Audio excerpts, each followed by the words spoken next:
началась Великая Отечественная война советского народа против немецко-фашистских захватчиков. Наше дело правое, враг будет разбит, победа будет за нами.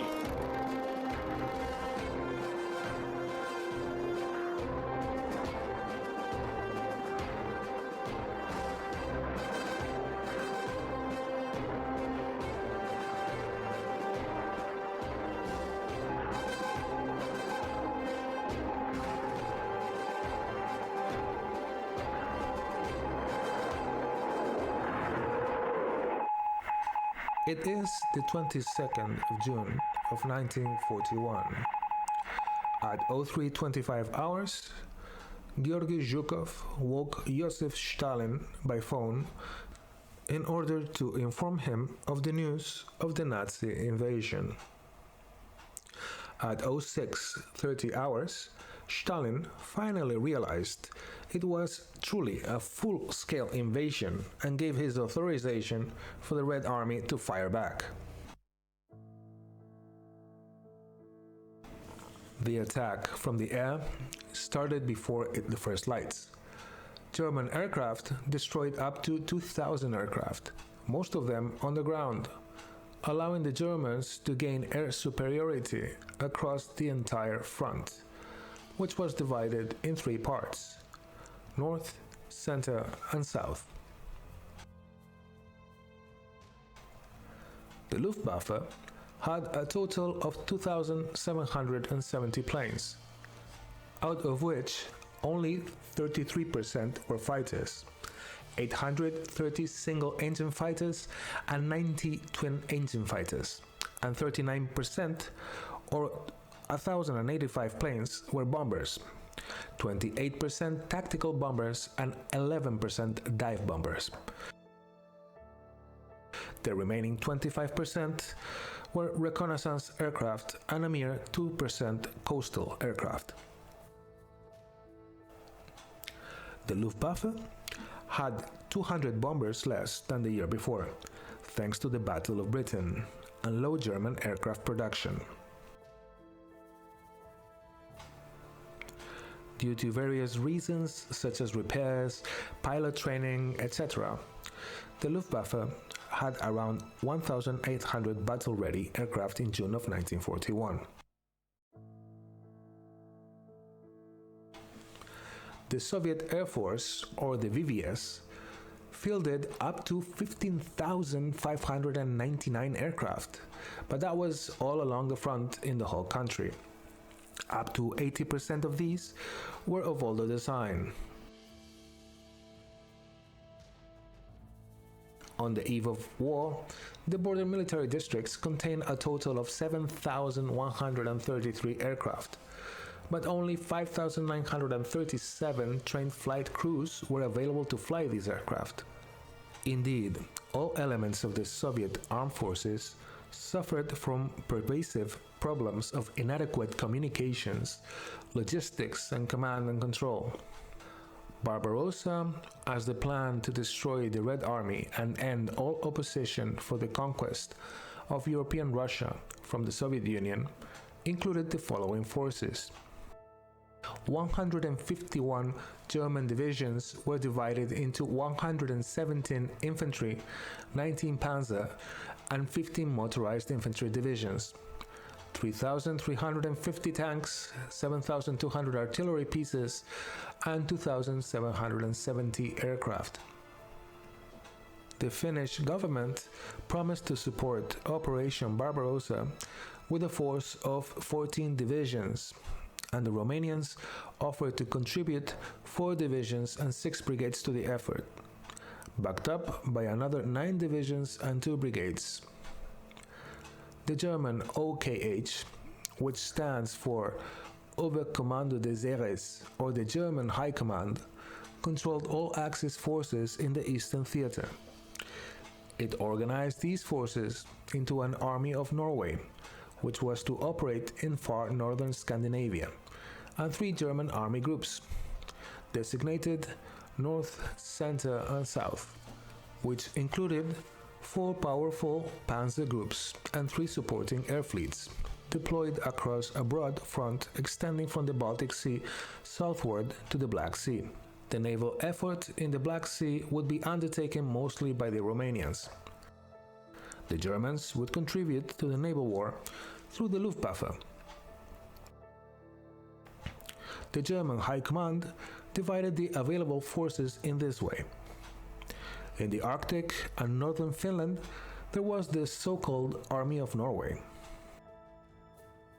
Army Group North operated from the Finnish border with the Soviet Union and south to a line running from west to east between the Soviet cities of Grodno in the west to Veliki Luki in the east. Army Group Center took the space between this line and towards the south to the line running from west to east along the northern side of the Pripyat marshes. And finally, Army Group South took the rest of the space south of this line. 4 panzer groups and 3 air fleets supported all these theaters. But most of the force remained in the northern half of the area, since the almost impassable Pripyat marshes divide the whole theater in half. The Barbarossa plan thought it could surpass the main obstacles for the conquest of the Soviet Union, and these were the extremely poor infrastructure, the huge defense forces, and the vast distance, by opposing the mobility of the panzers to the poor infrastructure, the superiority of tactics and quality of the Wehrmacht to the large size of the Red Army, and the vast distances by default after the destruction of the Red Army in large cauldron or encirclement battles west of the rivers Dwina and Dnieper. The fight in the Eastern Front arguably was the most important of all the theaters in World War II. Only 2 days after the invasion, the American president literally said, quote, "We are going to give all the aid we can to Russia," unquote. And let's remember, at this time, the United States was still not at war with any country in the Axis. Harold Ickes, the Secretary of the Interior, wrote to Roosevelt the day after the German invasion, quote, "It may be difficult to get into this war the right way, but if we do not do it now, we will be, when our turn comes, without an ally anywhere in the world," unquote. Soviet assets in the US that were frozen were immediately released, and United States ships were not subject to the Neutrality Act and could dock in any Soviet port. Roosevelt's aim was to provide as much aid as possible within the political constraints he was subjected to.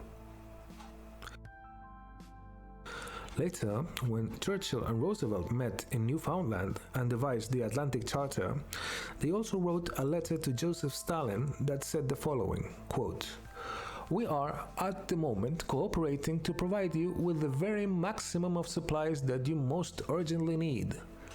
Already many shiploads have left our shores and more will leave in the immediate future. We realize fully how vitally important to the defeat of Hitlerism is the brave and steadfast resistance of the Soviet Union. And we feel, therefore, that we must not, in any circumstances, fail to act quickly and immediately in this matter of planning the program for the future allocation of our joint resources," unquote. This commitment was put in writing at a conference of the 3 powers that specified the amount of aid given to the Soviet Union. From the 1st of October of 1941 until the June of 1942, in practical terms, the first inter-Allied agreement, known as the First Protocol, promised the Soviets some 400 aircraft, 500 tanks, and 10,000 trucks each month, as well as a wide range of other supplies. At this point in the war, and just to give some perspective, production of tanks for 1941 was 6,590 in the Soviet Union to 5,200 in Germany, and the latter promised an initial 500 tanks per month, that is 6,000 per year, to be increased later on. That quantity would in fact double the current tank production capacity in the Soviet Union at this point. In 1941, American aid took some time to come, and by the end of the war would really be huge, especially from 1943 until 1945. But in the first month of the war, until the end of 1941, British aid was the most important, and also key to the Soviet effort when they most needed it. By the end of 1941, Britain had managed to deliver to the Soviets 699 aircraft, 466 tanks, 42,867 vehicles, and 76,000 tons of other supplies. The war in the Eastern Front is pivotal and key to understand the demise of Nazi Germany and the world we live in today. North Front, Operation Silver Fox. As early as July of 1940, Germany had her eyes on the nickel mines of Petsamo, a Finnish port very recently seceded to the Soviet Union as Finland lost the Winter War.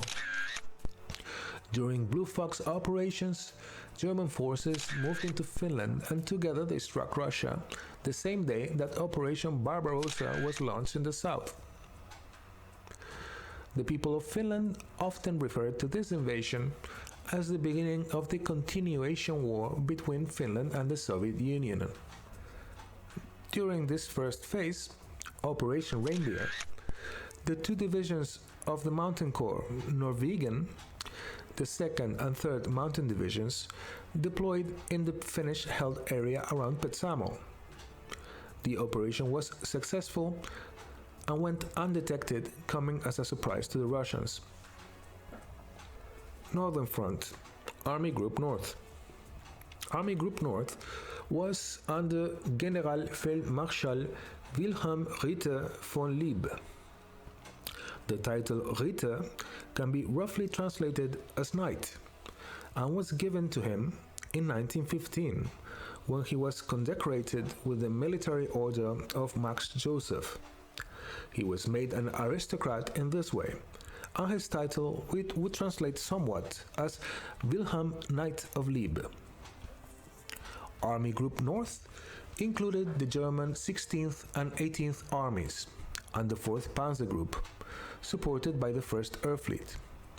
Its task was to annihilate enemy forces in the Baltic region, and in conjunction with the Finnish army, to finally eliminate any resistance in northern Russia, so as to guarantee freedom of movement for further operations. Leningrad was the operational objective of Army Group North. The city was approximately 800 kilometers away to the northeast, some 497 miles. For this, von Leeb only had 6 mobile divisions, as most of the other mobile forces were assigned to Army Group Center.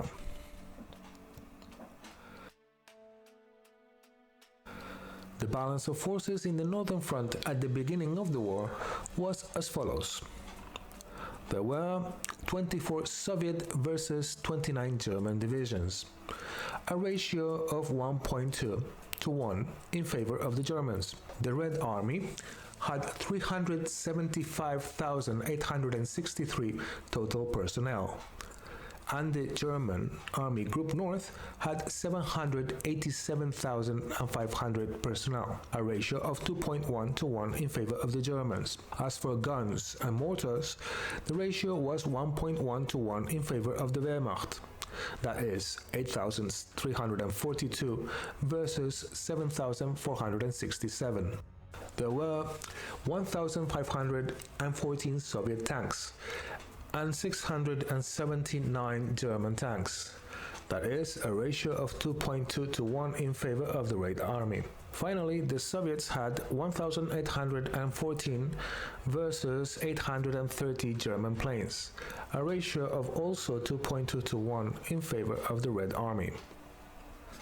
And so the war starts on the 22nd of June. Joseph Stalin had received ample warnings of the impending German attack, but he chose not to act, partly because he did not believe the warnings. Also, he probably did not want to believe the warnings, for it was arguably the worst moment for the Soviet Union to be at war with Germany and the Axis. But the warnings, signs, and proof were so numerous that finally, on the evening of June the 21st, Stalin allowed his high command to issue a strategic warning to troops on the frontier. The warning from Moscow came so late that it reached few front lines. Surprise was almost complete, and the despairing signal of a border patrol says this, quote, "We are being fired on. What shall we do?" Unquote. Such was the level of unpreparedness. The reply from higher headquarters and command was the following, quote, "You must be insane, and why is your signal not in code?" Unquote. Such it points out the disadvantages under which the Soviets began the campaign. The opening air attack conducted by the Luftwaffe was so successful that defies comparison with any previous operation. At 0330 hours, in the darkness of pre-dawn of the 22nd of June of 1941, 30 Luftwaffe aircrews flying the Heinkel 111, the Junker 88 and the Dornier 17 aircraft attacked 10 different Soviet airfields. The attackers avoided detection by ingressing at high altitude. Effective radar, like that used in the Battle of Britain, was not yet a threat to the Luftwaffe at the opening of Barbarossa, since the Soviets simply had none. At the appropriate moment, the Luftwaffe pilots quickly descended in order to attack the targets. Their intent was to strike an initial blow against the VVS and induce havoc among the Russian forces. A bit later, at sunrise, 500 bombers, 270 dive bombers, and 480 fighters hit an additional 66 airfields, containing 75% of available Soviet aircraft. The German Luftwaffe conducted wave after wave of attacks. They faced only nominal resistance and noted no alert aircraft or attempts at dispersion. Soviet air units had their aircraft lined up in neat rows, facilitating the Luftwaffe's task. Those few aircraft that managed to scramble soon fell to the guns of German fighters. The extent of the surprise is shown by Fliegerkorps IV, the 4th Flying Corps, which on the first day reported destroying up to 142 enemy aircraft on the ground and only 16 in the air. By noon of the same day, of the 22nd, the Russians had lost up to 520 aircraft on the ground and 210 in the air, only in the western district further down to the south. German results were astounding.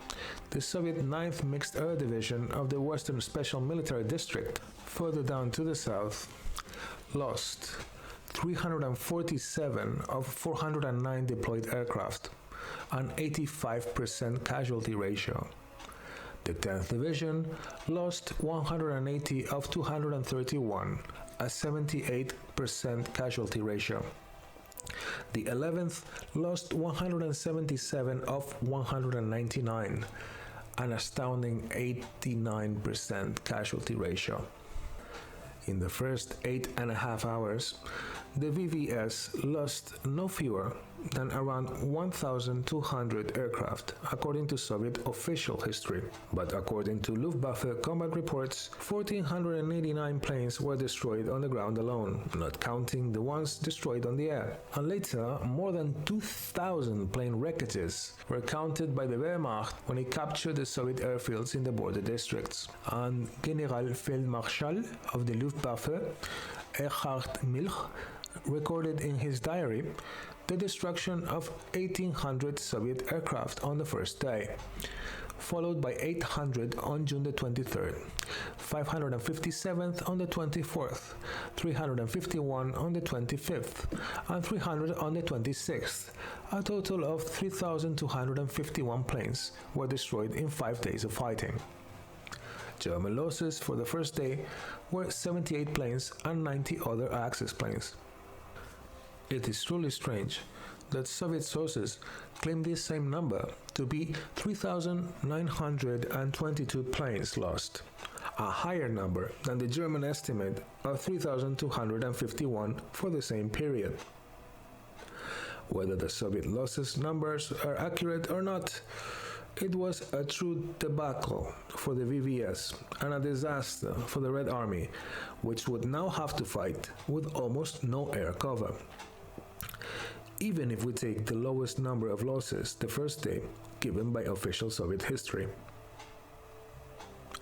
The destruction of the Soviet planes on the ground was more like sad target practice or even a video game than actual combat, because very few Soviet pilots actually scrambled to fight the German invaders due to complete surprise and conflicting orders.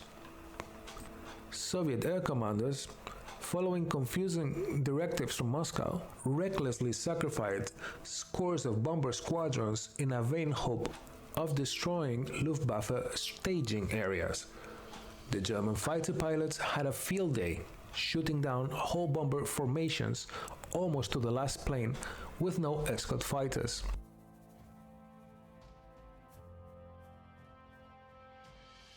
Fourth Panzer penetrates 80 kilometers to Rasieiniai, with the objective of crossing the most difficult obstacles in front of Army Group North in its drive for Leningrad.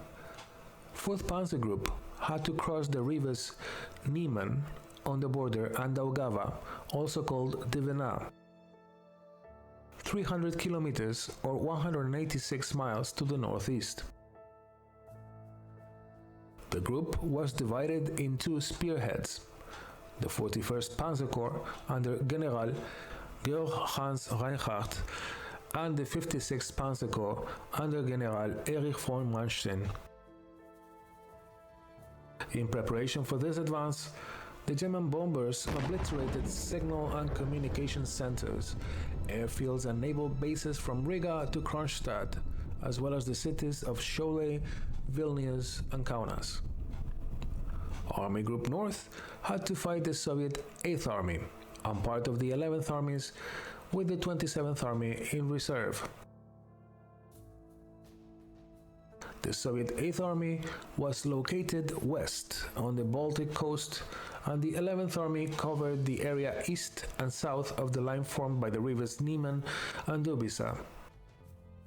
The 12th Mechanized Corps was stationed behind the 8th Army, and the 3rd Mechanized Corps was behind the 11th Army.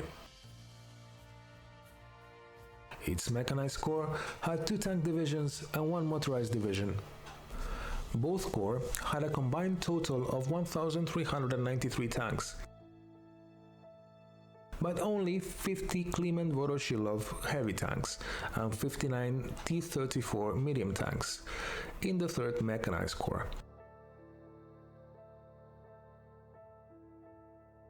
Starting from the Baltic Sea and going to the east, the Soviet 8th Army defended the border with the 10th Rifle Corps led by General-Major Ivan Nikolaev and the 10th and the 19th Rifle Divisions.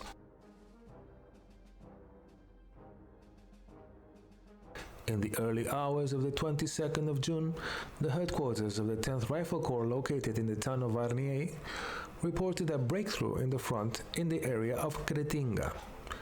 Enemy tanks and motorcycles, followed by infantry, advanced from the border along the coast. At 15:30 hours, the Germans raced past the border and cut the road from Leeb to Shilale, in the village of Skłodas. That was way behind and to the right or to the west of the Soviet headquarters. The German 291st Division had made spectacular progress along 30 kilometers of the Baltic coast. The Soviet 10th and 19th Infantry Divisions defended against the German 61st and 217th Divisions at the village of Shilale, close to the border. All three German divisions belonged to the 26th Army Corps, led by General der Artillerie Albert Vaudrigues.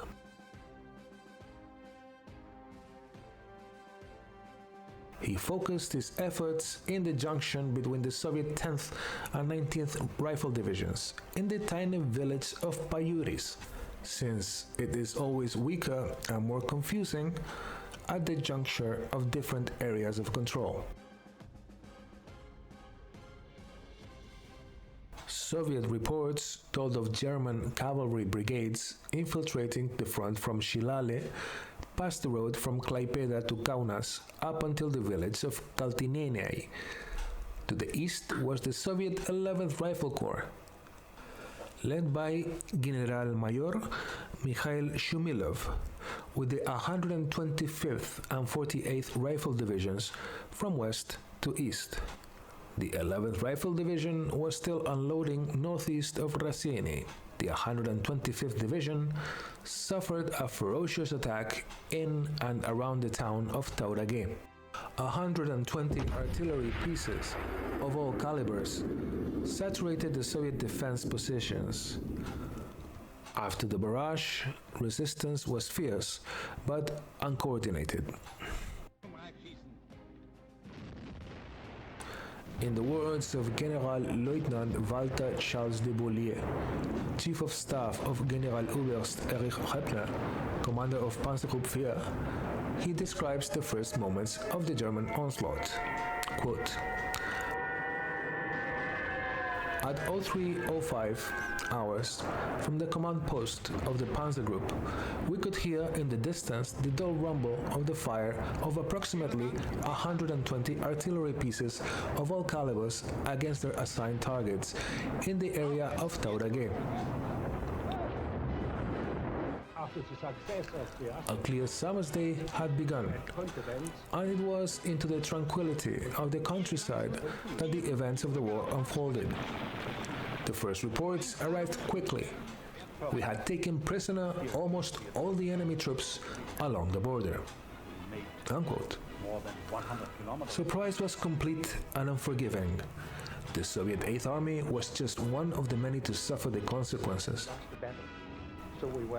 The Red Army was wiped out with a concentrated combined arms attack that pushed the 125th Division back. Some of the regiments, like the 766th, reduced to only 60% of the strength, others losing complete battalions.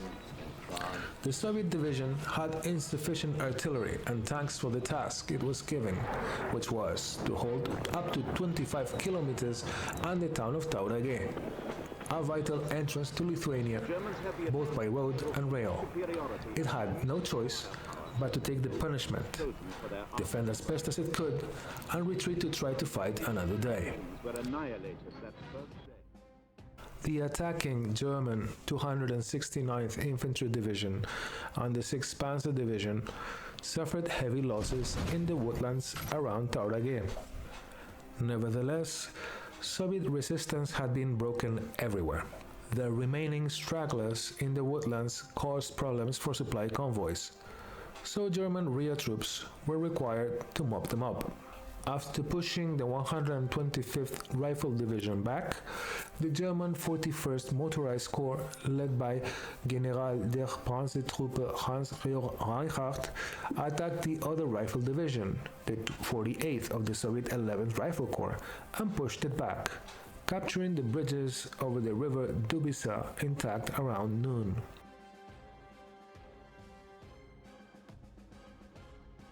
Mikhail Shumilov's 11th Rifle Corps had been thoroughly beaten and pushed back.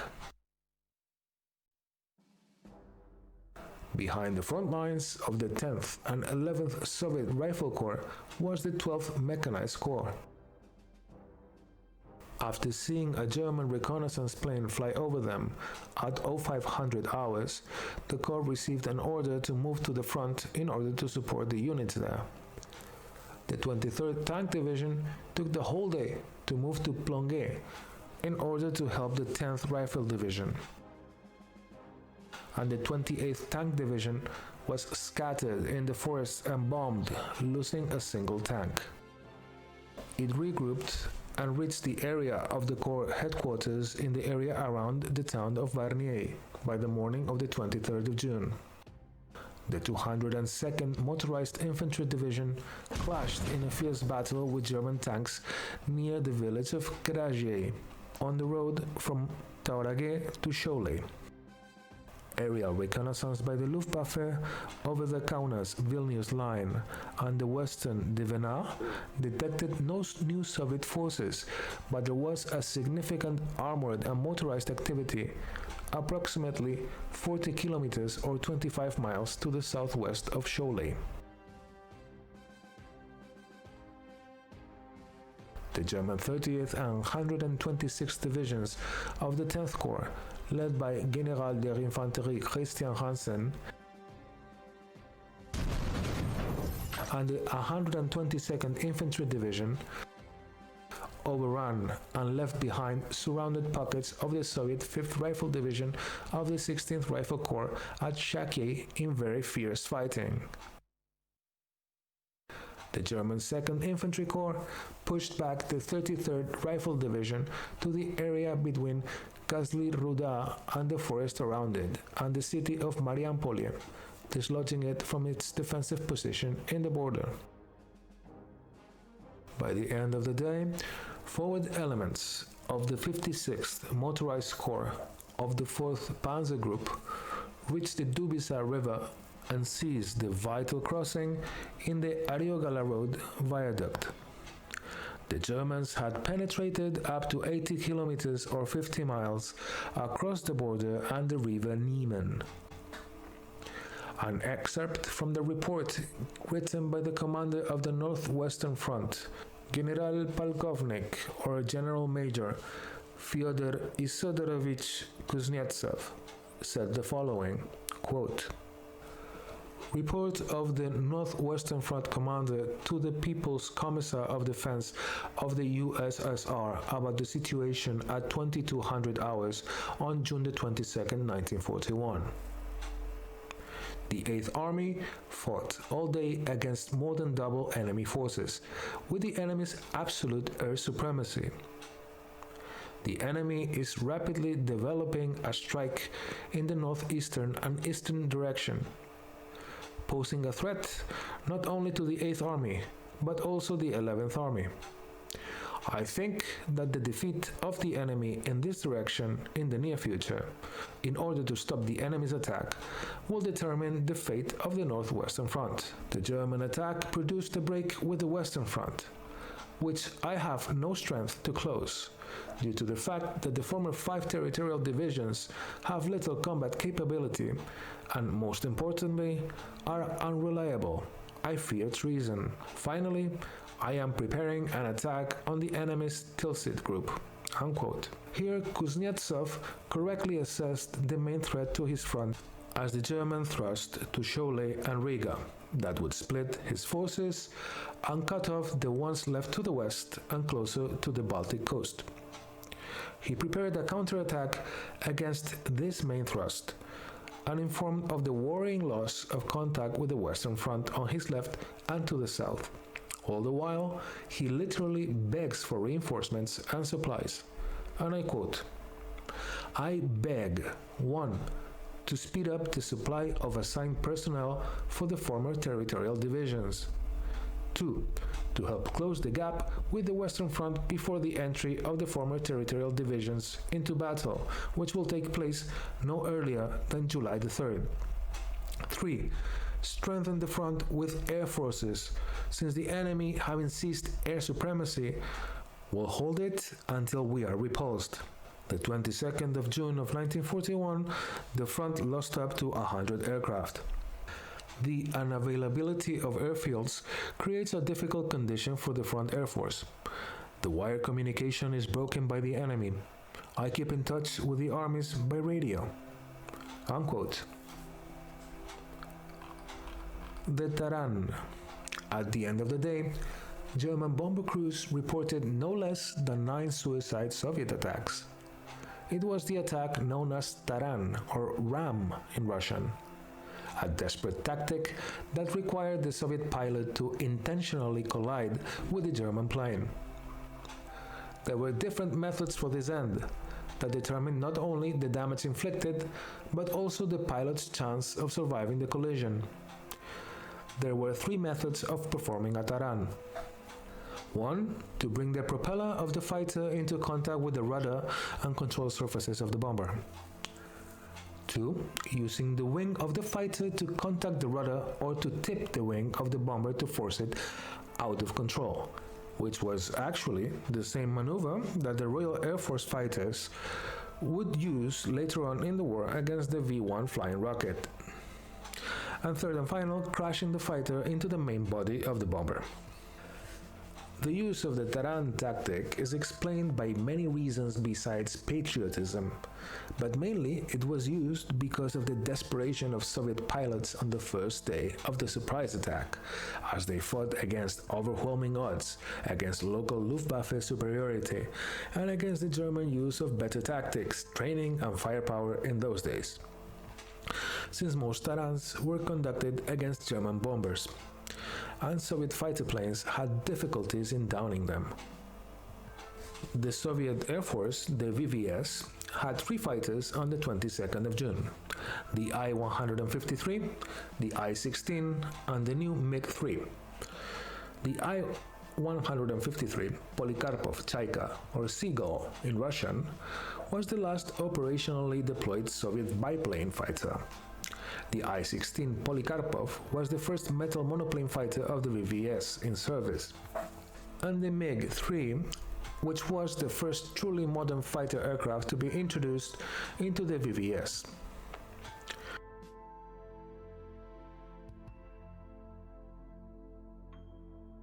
Because of the limits imposed on the weight of the I-16 and the modern MiG-3 fighters, the guns were excellent but very small in caliber.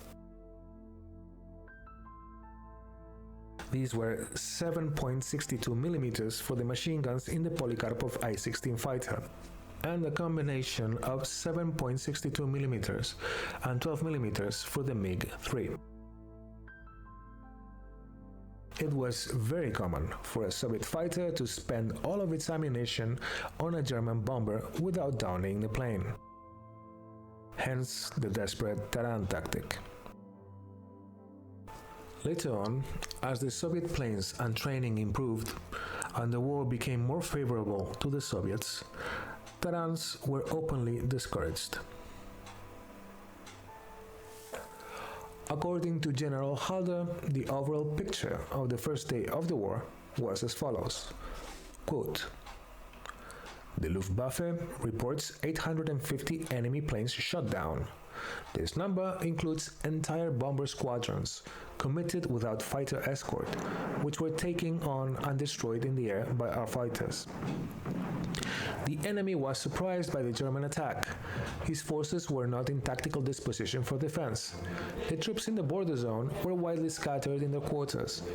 The frontier itself was for the most part weakly guarded.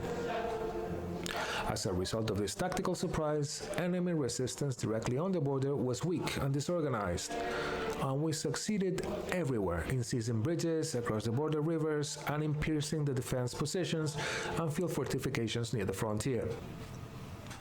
After the first shock, the enemy has turned to fight. There have been instances of tactical withdrawals and no doubt also disorderly retreats, but there are no indications whatsoever of an attempted general operational disengagement. Our divisions on the entire offensive front have forced back the enemy on an average of 10 to 12 kilometers. This has opened the path for our armor. Panzergruppe Höppner has battled its way to the Dubyssa River and captured 2 crossings intact. Here, the enemy will be able to throw fresh forces against us in the next few days." Unquote. On this, the first day of the war, Hitler tried to justify his aggression on the Soviet Union in an address to the German people. As taken from the original source, Der Führer an das deutsche Volk of the 22nd of June of 1941, in Philipp Bühler, Der Großdeutsche Freiheitskampf gegen Adolf Hitler, Volume 3, I quote only a few lines from this address. "German people, National Socialists, after long months when I was forced to keep silent, despite heavy concerns, the time has come when I can finally speak openly. When the German Reich received England's declaration of war on the 3rd of September of 1939, the British attempted once again to frustrate any attempt to begin a consolidation and thus a strengthening of Europe by fighting the then strongest power on the continent. England formerly destroyed Spain through many wars. For this same reason, it waged its wars against Holland. With the help of all of Europe, it later fought France. And around the turn of the century, it began to encircle the German Reich, and it began the World War in 1914. Unquote. The next lines blame Great Britain for spreading fear of Germany in Europe, and so Hitler supposedly was forced to sign the Molotov-Ribbentrop Pact, in self-defense.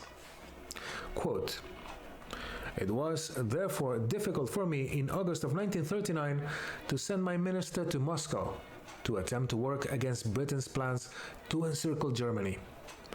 I did it only because of my sense of responsibility to the German people, above all in the hope of reaching a lasting understanding and perhaps avoiding the sacrifice that would otherwise be demanded of us." Unquote. Then Hitler is very hypocritical when he lies about not knowing of the USSR's intention in the Baltic States and other areas awarded to her by the secret protocol in the pact that they both signed. Afterwards, he goes on describing his mounting fears as the communists expanded in the east at the same time as Germany was fighting in France in the west. Later, he further assures the Germans in this address that he insisted he knew nothing about the USSR's intentions, and supposedly, he even told Molotov of his disagreement with the USSR's expansion. The next step is Hitler's attribution of a secret treaty between the USSR and Great Britain, and he claimed they were involved in plotting against Germany in Serbia and the Balkans. To add insult to injury, Hitler claimed that Soviet patrols had crossed the border and could only be repelled after a long battle the previous night. A poor and flimsy excuse that reminds us of the one he used against Poland. Having said this, he believed that the USSR's ill faith has been proved by him in this address to the German people, and concludes the address with these words, quote, "German people, at this moment, an attack unprecedented in the history of the world in its extent and size has begun. With Finnish comrades, the victors of Narvik stand by the Arctic Sea. German divisions, under the command of the conqueror of Norway, together with the heroes of Finland's freedom under Marshall, defends Finnish soil. On the Eastern Front, German formations extend from East Prussia to the Carpathians, from the banks of the Prut River to the lower Danube to the Black Sea. German and Romanian soldiers are united under state leader Antonescu. The purpose of this front is no longer the protection of individual nations, but rather the safety of Europe, and therefore the salvation of everyone. I have therefore decided today, once again, to put the fate of Germany and the future of the German Reich and our people in the hands of our soldiers. May God help us in this battle." Unquote. And in this way, the address ends. Gott mit uns, which literally means God is with us, could be read in the German soldiers' belt buckles. Funny how this anti-religious dictator would invoke divine help for the titanic struggle to come.